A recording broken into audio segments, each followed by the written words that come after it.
ಸೋಮಶೇಖರ್ ಗೌಡಿಗೆರೆ. 2 ಎಕರೆ ಕೃಷಿ ಜಮೀನಿದೆ.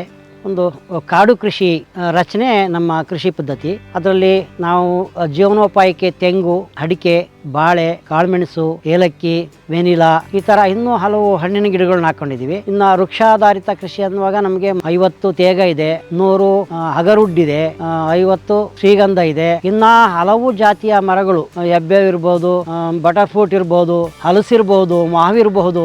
ಕಾಡು ಮರ ಬರೀ ಮರವಾಗೇ ನಾನು ಬಿಟ್ಕೊಂಡಿಲ್ಲ. ಪ್ರತಿ ಒಂದು ಮರದಲ್ಲೂ ಕಾಳುಮೆಣಸನ್ನ ಹಾಕೊಂಡಿದ್ದೀನಿ. 1 kg ಬಿಟ್ಟರು 650 ಆಯ್ತು, 3 kg ಬಿಟ್ರೆ 4 kg ಬಿಟ್ರೆ 5 kg ಬಿಟ್ರೆ ಹಿಂಗೆ 2, 3, 4 ಸಾವಿರ ಪ್ರತಿ ವರ್ಷ ತೇಗದ ಮರದಲ್ಲಿ ದುಡ್ಡು ಸಿಗ್ತಾ ಇದೆ. ಇವಾಗ ತೇಗದ ಮರ ಕಟಾವಾದಾಗ ಮಾತ್ರ ಆದಾಯ ಬರುತ್ತೆ ಅನ್ನೋ ಭಾವನೆನ ನಮ್ಮ ರೈತರು ಹೇಳ್ತಾರೆ. ಪ್ರತಿ ವರ್ಷ ಅದರಲ್ಲಿ ನಾವು ಆದಾಯ ತೆಗಿತಾ ಹೋಗೋಣ. ನಮ್ಮ ಕೃಷಿ ಬದುಕಲ್ಲಿ ನಮ್ಮ ಜೀವನನೂ ಸಾಗಿ ಮುಂದೆ ಒಂದು ದೊಡ್ಡ ಅಗಾಧವಾದ ಡೆಪಾಸಿಟು ನಮಗೆ ಸಿಗುತ್ತೆ. ಅಂದರೆ ಯಾಕೆ ನಾವು ಮರ ಕೃಷಿನ ಮಾಡಬಾರ್ದು?